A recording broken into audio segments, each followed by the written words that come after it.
2024 के चुनाव से पहले पश्चिम बंगाल के अंदर ग्राम पंचायत के चुनाव और एक तरह से पश्चिम बंगाल का सेमीफाइनल 2024 के अंदर तो पश्चिम बंगाल में फाइनल होगा, लेकिन उससे पहले सेमीफाइनल है। और सेमीफाइनल के अंदर सफाचट एकदम बीजेपी का सुपड़ा साफ कर दिया है। जो नरेंद्र मोदी साहब विधानसभा चुनाव में दीदी ओ दीदी का नारा दे रहे थे और विधानसभा चुनाव को जीतने के सपने देख रहे थे, वो पंचायत चुनाव में शून्य पर आ गए हैं। ये हालत हुई है। इस कदर बीजेपी का सुफड़ा साफ हुआ है और इसीलिए कहें कि सफा चट कर दिया है तो शायद गलत नहीं होगा।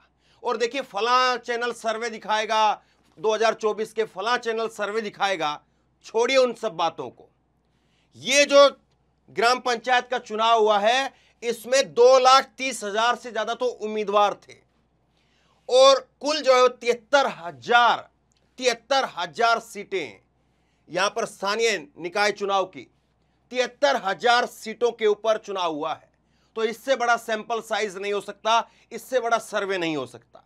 ममता बनर्जी ने किस तरह से बीजेपी का सुपड़ा साफ कर दिया है और 2024 के लिए भी रास्ता बंद कर दिया है। देखिए जरा तस्वीर देखिए, ये आंकड़े क्या कहते हैं, मैं आपको दिखाता हूं।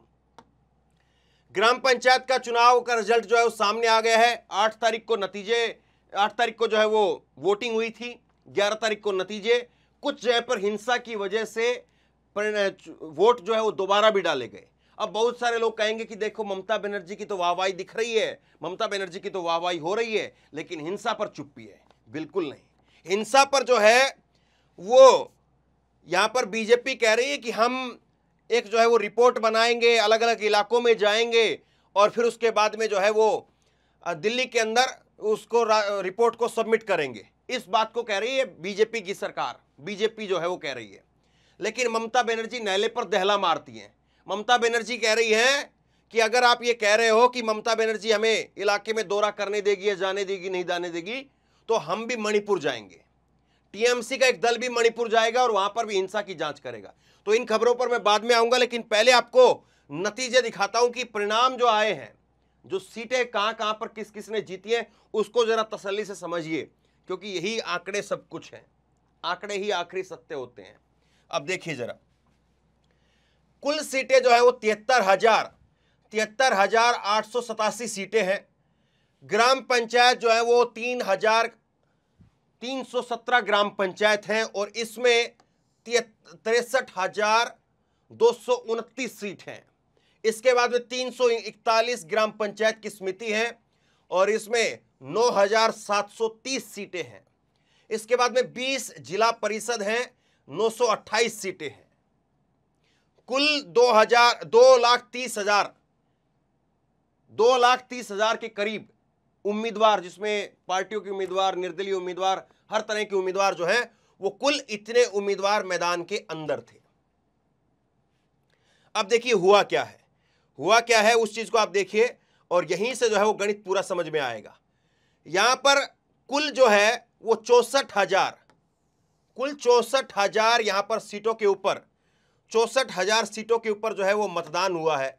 और 64,000 सीटों पर जब मतदान हुआ है तो इसमें से 64,000 में से 9,013 सीटों के ऊपर निर्विवाद रूप से जो है वो कैंडिडेट चुन लिए गए और 9,013 में से 874 सीटों के ऊपर टीएमसी जीती है। दोबारा सुनिए ध्यान से, कुल 64,000 सीटों पर मतदान हुआ, बाकी की जो सीटें थी उसमें से 9,000 सीटों के ऊपर जो है वो निर्विवाद रूप से चुन लिए गए, निर्विरोध रूप से चुन लिए गए और उसमें से 8,874 सीटों के ऊपर टीएमसी जीती है। अब कुछ लोग कह रहे हैं बीजेपी के आगे, मैं आपको दिखाऊंगा, वो कह रहे हैं धांधली हुई है, हमको धोखे से हरा दिया, ये कर दिया, वो कर दिया। अगर इतना ही सब कुछ था तो ये 9,000 जो जीते हैं निर्विरोध रूप से, आप ये बताइए उसमें से आपके कहां पर है? 9,000 में से 8,000 टीएमसी के जीते हैं, तो बीजेपी कहां पर है? इसमें तो वोट ही नहीं डला, इसमें तो निर्विवाद रूप से जो है वो चुन लिया गया। तो इसमें तो वोट ही नहीं डला, इसमें तो कोई जो है बैलेट पेपर लूटा ही नहीं, कुछ हुआ ही नहीं, ना कोई पत्थर चला, इसमें तो अपने आप जो है वो लोगों ने चुन लिया। तो फिर आप कहां पर है? तब तो पता चलता कि यहां पर जो है 9,000 में से 8,000 जो है बीजेपी के जीते जाते और फिर बीजेपी ये टीएमसी जो है वो आगे जीत जाती, तब पता चलता कि हाँ भाई कुछ गड़बड़ हुई है। लेकिन यहां पर आप क्या कहेंगे?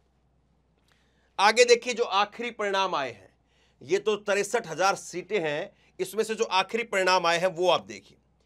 टीएमसी और बीजेपी में कौन जो है कहां पर ठहरा है, इसमें कांग्रेस और लेफ्ट जो है सुपड़ा साफ हो गया, उनका अब कोई जिक्र तक नहीं बचा है। कांग्रेस और लेफ्ट जो है वो अपना नए सिरे से शुरुआत करनी पड़ेगी, क्योंकि वोटर का जो माइंड है, मन है, वो यही है या बीजेपी के साथ या बीजेपी के खिलाफ, और बीजेपी के खिलाफ कौन उसको बीजेपी को हरा सकता है, यही एक मूड है। अगर कांग्रेस जहां पर हरा सकती है तो वहां पर टीएमसी सुनने मिलेगी, वहां पर और दूसरी पार्टी वो सुनने मिलेगी, कांग्रेस और बीजेपी वहां पर मिलेगी, या यहां पर बीजेपी और टीएमसी ही हो सकता है तो कांग्रेस यहां पर शून्य हो गई है। ये गणित है, लोगों का दिमाग बिल्कुल क्लियर हो चुका है अब इस वक्त में, मोदी के साथ में है या मोदी के खिलाफ में है, बीच में दूसरी लाइन कोई और नहीं है। अब देखिए जो परिणाम आखिरी आए हैं, टीएमसी और बीजेपी कुल जो है वो ग्राम पंचायत है 3,317, ये यहां पर मैंने आपको दिखाई है। इसमें से 2,552 इतनी सीटों के ऊपर टीएमसी जीती है और ये बीजेपी जीती है 212 के ऊपर। दूसरा देखिए पंचायत समिति 341, इसमें से 232 पर बीजेपी जीती है और केवल 7 पर ये 232 पर टीएमसी, ये टीएमसी के आंकड़े हैं, ये टीएमसी है सारा और ये बीजेपी है। 232 पर टीएमसी जीती है और 7 पर बीजेपी जीती है। जिला परिषद को आप देखेंगे 20 सीटें हैं, 20 में से 12 पर टीएमसी जीती है और 0 पर बीजेपी है। ये स्थिति है जो दीदी और दीदी कह करके विधानसभा चुनाव को जीतने की कवायद कर रहे थे और कह रहे थे 150 सीटें आएंगी, उनकी हालत ये है साहब, यहां पर सिमट करके बीजेपी रह गई है। और देखिए इससे बड़ा सर्वे जो है, इससे बड़ा सैंपल साइज और कुछ नहीं हो सकता है। जो चैनल भी दावा करते हैं उनके कुछ हजार जो है वो लोगों से बात करते हैं, कुछ हजार भी मैं ज्यादा कह रहा हूँ, शायद 1,500 लोगों से बात की और खत्म, या केवल और केवल जो है वो अपने कॉरेस्पोंडेंट से पूछ लिया कि हाँ ठीक है आपके इलाके में क्या स्थिति हो सकती है, तो वहां का जो स्थानीय पत्रकार है वो बता देगा कि यहाँ पर ये हो सकता है, तो उससे पूछ करके रख लिया। अगर थोड़ी बहुत ईमानदारी वाली बातें बता रहा हूं मैं आपको, और केवल यह है कि गुड़ किसके वहां से ज्यादा आया है, चीनी किसके वहां से ज्यादा आई है, तो उसी के कटोरे में डालनी है, तो फिर तो बात ही खत्म हो जाती है कि चलो हमें तो बीजेपी के कटोरे में चीनी डालनी है तो बीजेपी के कटोरे में उठा करके चीनी डाल देंगे, या कांग्रेस के उसमें डालनी है तो कांग्रेस के डाल देंगे, टीएमसी में डालनी है तो टीएमसी में डाल देंगे, तब तो बात ही खत्म हो जाती है। अगर कुछ ईमानदारी से कहीं पर कोई काम करता है तो इतना बड़ा जो सैंपल सर्वे आपके सामने है, इससे बड़ा सैंपल सर्वे नहीं हो सकता है।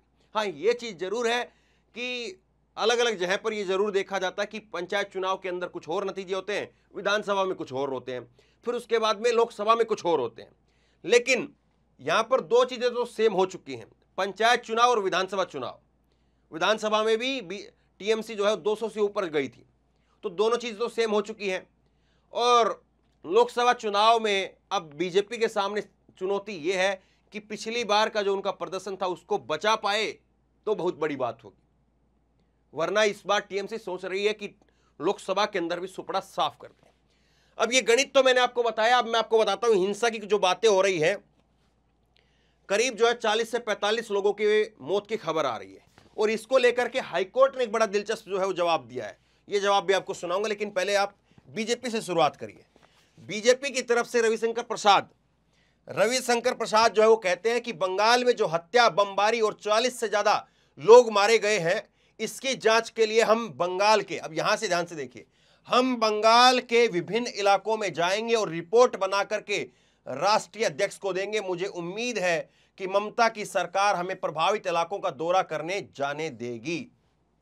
40 से ज्यादा लोग मारे गए हैं, ये बात को जो है वो यहां पर बीजेपी कह रही है। अब टीएमसी ने भी पलटवार कर दिया, नहले पर दहला मारा। टीएमसी कह रही है कि बंगाल चुनाव के लिए अगर बीजेपी 4 सदस्यीय कमेटी का गठन कर रही है तो टीएमसी ने ऐलान कर दिया कि हमारे नेताओं का भी एक दल मणिपुर जाएगा। अब बोलो साहब, यहां पे 40 की जो है मौत हुई है, वहां पर तो 140 या मैं ये कहूं कि 200 लोगों से ज्यादा की मौत हो चुकी है। और वहां पर तो आप ही की डबल इंजन की सरकार है साहब। वहां पर तो राहुल गांधी गए तो राहुल गांधी को जो है वो इम्फाल से बाहर नहीं निकलने दे रहे थे, बोले कि हेलीकॉप्टर से जाओ, सड़क के मार्ग से मत जाओ। और दूसरे के राज्य में बात आई तो फटाफट जो है 4 सदस्यीय टीम का गठन कर रहे हैं और फिर कह रहे हैं कि ममता जाने देगी कि नहीं जाने देंगी। आपने जाने दिया? आपने बात करने दी? राहुल गांधी जो है वो राहत शिविर जो कैंप लगे हुए हैं उनके अंदर बात करके आए हैं, जो लोकल लोगों के बीच में जाकर के खुले में घूम करके एक लोगों से मिले, वो काम अभी भी नहीं हो पाया है। केवल राहुल गांधी को हेलीकॉप्टर से एयरपोर्ट से लेकर के जो शिविर कैंप है उसके अंदर, क्योंकि शिविर कैंप के बाहर जो है वो सिक्योरिटी है, बस केवल उसके अंदर जो लोग हैं उससे मिल लीजिए, बाकी निकल लीजिए। अब ये दोनों के बीच में, बीजेपी और टीएमसी के बीच में सच कौन बोल रहा है, झूठ कौन बोल रहा है, राजनीति कौन कर रहा है, सच्चाई कौन दिखा रहा है, अब जरा इस बयान से, कोर्ट की इस टिप्पणी से समझिए। कोर्ट क्या कह रहा है? पश्चिम बंगाल के पंचायत चुनाव में हुई हिंसा को लेकर के कोलकाता हाईकोर्ट ने चुनाव आयोग को फटकार लगाई। क्या कहा है? हिंसा क्यों नहीं रोक सके, एक दूसरे पर आरोप मढ़ रहे हैं, फिर हमारे आदेश देने का मतलब क्या है? अब बताइए, यहां पर चुनाव आयोग को फटकार क्यों लगाई है, राज्य सरकार को फटकार क्यों नहीं लगाई? इसकी एक वजह है। वजह यह है कि आपके कहीं पर भी आपने चुनाव देखे होंगे, आप यूपी के हैं, आप बिहार के हैं, आप गुजरात के हैं, आप हरियाणा के हैं, दिल्ली के हैं, कहीं पर भी आप हैं, आपने देखा होगा चुनाव में क्या होता है। चुनाव में यह होता है कि स्थानीय पुलिस जो है, उस स्थानीय पुलिस का काम जो स्कूल है उस स्कूल के बाहर होता है, और अंदर जो है वो केंद्रीय एजेंसियां, उनके हवाले सुरक्षा होती है। केंद्रीय एजेंसियां जो हैं वो बैलेट पेपर वगैरह कैसे रखे जा रहे हैं, वोटिंग कैसे हो रही है, अंदर एजेंट कौन बैठ रहे हैं, क्या हो रहा है, स्थानीय जो पुलिस होती है उसकी दखलंदाजी नहीं होती है। क्योंकि स्थानीय पुलिस रहेगी तो जाहिर सी बात है, हमारा ही एसएचओ है, हमारा ही चिंटू बैठेगा, फिर तो ये चलेगा। इसीलिए जो है कि हमारा ही एसएचओ रहे और हमारा ही चिंटू बैठे, इस चीज को रोकने के लिए ये होता है कि केंद्रीय सुरक्षा एजेंसी जो है वो सुरक्षा का जिम्मा संभालती है चुनाव के समय पर, और वो चीज जो है वो चुनाव आयोग के कंधे पर होती है। चुनाव आयोग जो है उस चुनाव से पहले, कहीं पर भी चुनाव होता है तो उससे पहले चुनाव आयोग एक समीक्षा करता है, और समीक्षा करके चुनाव आयोग ये देखता है कि कितनी कंपनियों की जरूरत पड़ेगी, कितनी सुरक्षा एजेंसियां जो है वो बुलानी पड़ेगी, कितनी सुरक्षा एजेंसियों की कंपनियां जो है वो बुलानी पड़ेगी। इस बात की समीक्षा चुनाव आयोग करता है। चुनाव आयोग सिफारिश करता है, उस सिफारिश के बाद में उसको वहां से कंपनियां मिलती हैं। 100 कंपनियां चाहिए, 50 चाहिए, 10 चाहिए, 5 चाहिए। और दूसरी बात ये यहां पर जो है कोर्ट कह रहा है, कोलकाता हाई कोर्ट ने कहा है कि हमारे आदेश देने का मतलब क्या है। कोलकाता हाई कोर्ट ने चुनाव से पहले ही कंपनियां तैनात, और अब चुनाव की गिनती हो चुकी है उसके बाद में भी कहा है 10 दिन तक अभी भी आप जो है सुरक्षा को तैनात रखिए। ये चुनाव आयोग की तरफ से कहा गया। लेकिन चुनाव आयोग कर रहा है कि अगर आप से कुछ हो ही नहीं रहा है तो फिर हमारे मतलब क्या है। तो हिंसा कौन करवा रहा है, कैसे करवा रहा है, आपको कुछ तस्वीर साफ हुई। अब आगे देखिए आप, एक ये ओपिनियन पोल मैं आपको दिखा रहा हूं, ये 8 जुलाई का ओपिनियन पोल है, जिस वक्त में वोटिंग हो रही थी, और इसमें पूछा गया कि पश्चिम बंगाल में चुनाव हिंसा का जिम्मे कौन करवा रहा है, चुनाव में हिंसा कौन करवा रहा है, जिम्मेदार कौन है, यह सवाल था। टीएमसी को लोगों ने कहा कि 24% टीएमसी जिम्मेदार है, बीजेपी को कहा कि 73% बीजेपी जिम्मेदार है, कांग्रेस 2%, लेफ्ट 1%। तो कांग्रेस और लेफ्ट का कहीं पर भी कुछ जो है वो जिम्मेदारी में भी और उसके बाद में हक में भी, ना तो हक मिल रहा है, ना हिस्सेदारी मिल रही है, ना जिम्मेदारी मिल रही है। तो टीएमसी और कांग्रेस तो जो है वो, माफ कीजिए, कांग्रेस और लेफ्ट तो जो है वो साफ है। लेकिन यहां पर आप तस्वीर देख रहे हैं, बीजेपी जिम्मेदार है, 70-73% लोग जो इस बात को कह रहे हैं। तो इसका मतलब क्या समझे। अब दूसरी बात देखिए, ये साहब को जानते हैं आप, चश्मा वश्मा लगा करके थोड़ा लुक बदलने की कोशिश कर रहे हैं। ये संबित पात्रा साहब है, वही जो घोड़े खोल ले मौलाना वाला, जो इनका टीवी पर फेवरेट डायलॉग है, गोबर कोहिनूर से महंगा, वो फला फला, इनके पता नहीं कितने हैं। खैर, अब देखिए ये क्या कह रहे हैं। ये कह रहे हैं कि बंगाल चुनावी हिंसा के कारण, बंगाल में लगातार हिंसा के कारण, चुनाव नहीं लिखा इन्होंने, बंगाल में हो रही हिंसा के कारण आज आम लोग दूसरे राज्यों में शरण लेने को मजबूर हैं। यह बात इन्होंने लिखी है कि बंगाल में हिंसा हो रही है और उसकी वजह से आम लोग जो है दूसरे राज्यों में शरण लेने को मजबूर हैं। ये इन्होंने कहा है।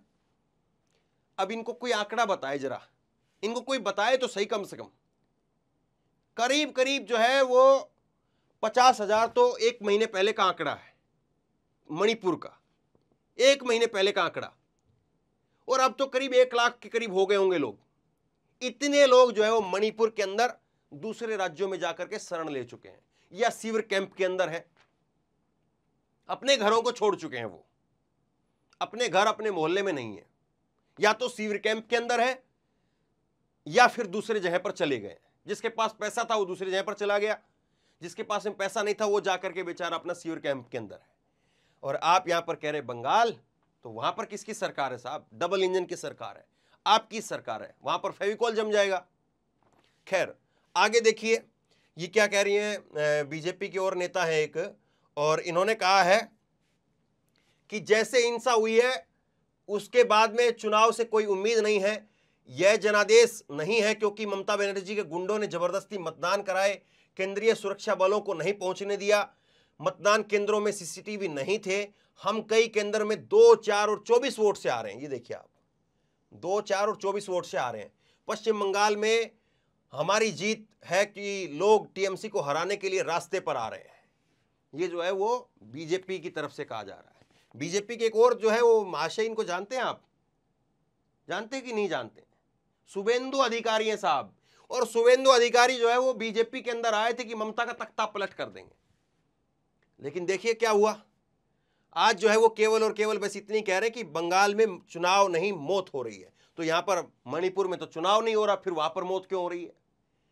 तो देखिए किस तरह से आज जो है वो हालत है और कैसे जो है वो बीजेपी यहां पर बंगाल के अंदर सबसे बड़े सेमीफाइनल में धराशायी हो चुकी है। और तीनों चेहरे, मोदी, अमित शाह और उसके बाद शुभेंदु अधिकारी, तीनों चेहरे जो है वो धराशायी हो चुके हैं। और ममता का एकला चलो रे वो जो है वो यहां पर डंका पीट रहा है। सुपड़ा साफ किसको कहते हैं वो ये नतीजे बताते हैं। एकदम सफाचट कर देना किसको कहते हैं वो ये नतीजे बताते हैं। और अगर स्थिति ये है तो निश्चित तौर पर ममता बनर्जी जो है वो मोदी और शाह के लिए तो किरकिरी है ही है। इसके साथ साथ जो विपक्षी दलों की बैठक है उसमें भी ममता बनर्जी का जो दावेदारी है वो और मजबूत हो गई है। कल को ममता बनर्जी विपक्ष को भी जो है 2024 के लिए बंगाल में सीटें कितनी देंगी वो वहां पर भी एक सवाल है। तो बहरहाल शेयर करिए इस खबर को, लोगों तक पहुंचाइए, बहुत बड़ी खबर है। पश्चिम बंगाल के चुनाव की जो सारी अपडेट अभी तक की थी, नतीजे, हिंसा, सब कुछ समेट कर आप तक पहुंचाने की कोशिश की है। लोगों तक पहुंचाइए। और आप क्या सोचते हैं, किसको हिंसा का जिम्मेदार मानते हैं, किसको सुपड़ा साफ मानते हैं, नीचे कमेंट बॉक्स में अपनी राय लिख करके जरूर बताइए। इस वीडियो को खूब शेयर कीजिए, लोगों तक पहुंचाइए। और इसी तरह की तमाम खबरों के लिए ऑनलाइन न्यूज इंडिया को सब्सक्राइब कीजिए, साथ में जो बेल आइकन है घंटी है उसको जरूर दबाइए। साथ ही अगर फेसबुक पर यह वीडियो आप देख रहे हैं तो हमारे पेज को लाइक कीजिए, फॉलो कीजिए। धन्यवाद।